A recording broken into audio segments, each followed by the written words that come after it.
Hello বন্ধুরা, কেমন আছো? আমি খুব ভালো আছি। আজকে একটা নতুন রেসিপি নিয়ে হাজির হয়েছি, যেটা খুবই সুস্বাদু খেতে আর বিকালে স্ন্যাক্সের জন্য তো একদম পারফেক্ট। এটা খুব ক্রাঞ্চি মুচমুচে হবে, যেটা সবাই খেতে খুবই পছন্দ করবে। শুধু বাচ্চা না, বড়রাও কিন্তু খুবই ভালোবাসবে এটাকে খেতে। তো দেখুন এটা কতটা মচমচে হয়েছে, সেটাই দেখিয়ে দেবো। ভেঙে দেখিয়ে দিয়েছি কতটা মচমচে হয়েছে। আর এটা মচমচে হলে খেতে খুব সুন্দর লাগে।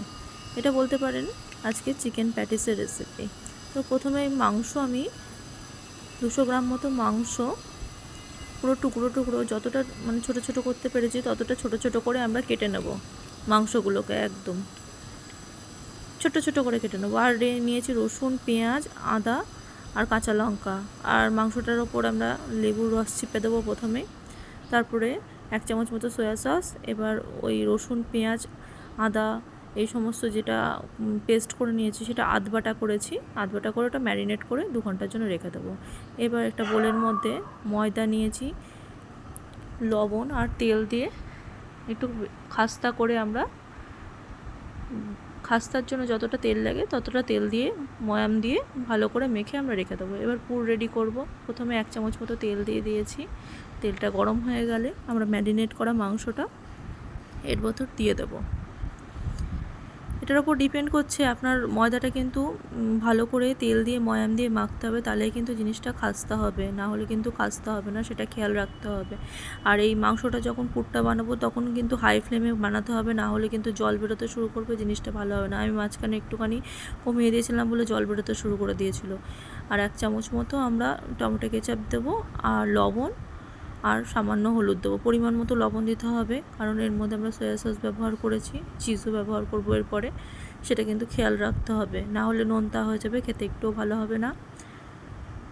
এবার আমরা যেটা মেখে রেখেছিলাম ময়দাটাকে, এবার লিচি করে নেব। লিচি করে নিয়ে একটা একটা করে বেলতে শুরু করব। এবার একটা বাটির মধ্যে কিন্তু আমি ময়দা তেল দিয়ে গুলিয়ে নিয়েছি, সেটাই মাখাবো আর একটু গুঁড়ো ময়দার ওপর দেবো। এইভাবে আমরা বানিয়ে নেব কয়েকটা, আর ওর ওপর প্রলেপটা লাগিয়ে দেবো, তাহলে কিন্তু লেয়ারগুলো বোঝা যাবে।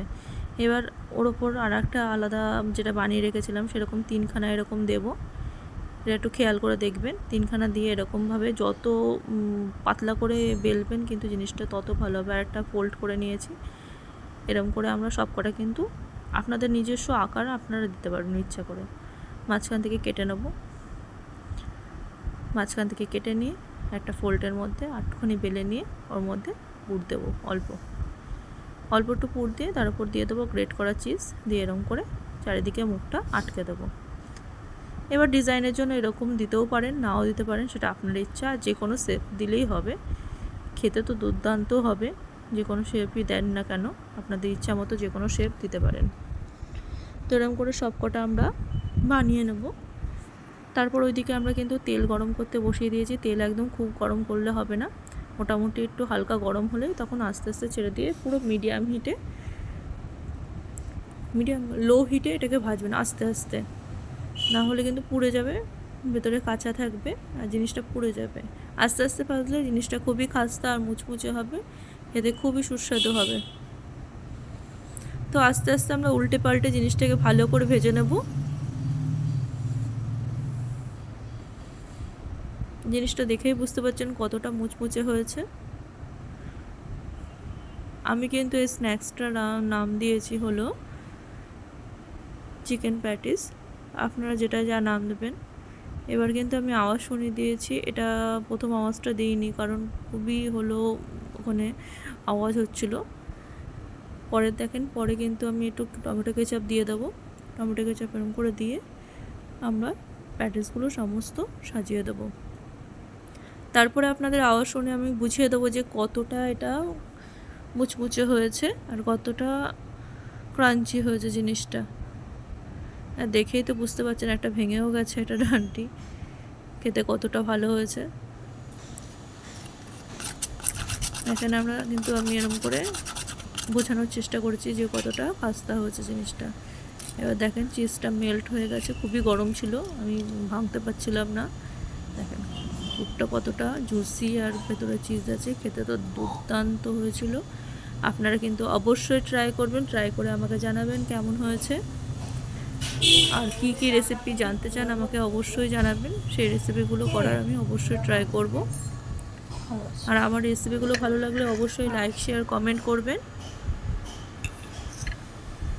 আর আমার পাশে থাকবেন। এরকম সুন্দর সুন্দর রেসিপি যদি আপনারা পেতে চান তাহলে অবশ্যই আমার পাশে থাকবেন। আর বাড়িতে ট্রাই করে অবশ্যই আমাকে জানাবেন যে কেমন হলো আর খেতে কেমন হয়েছে। তাহলে আজকের মতো আসি, টাটা।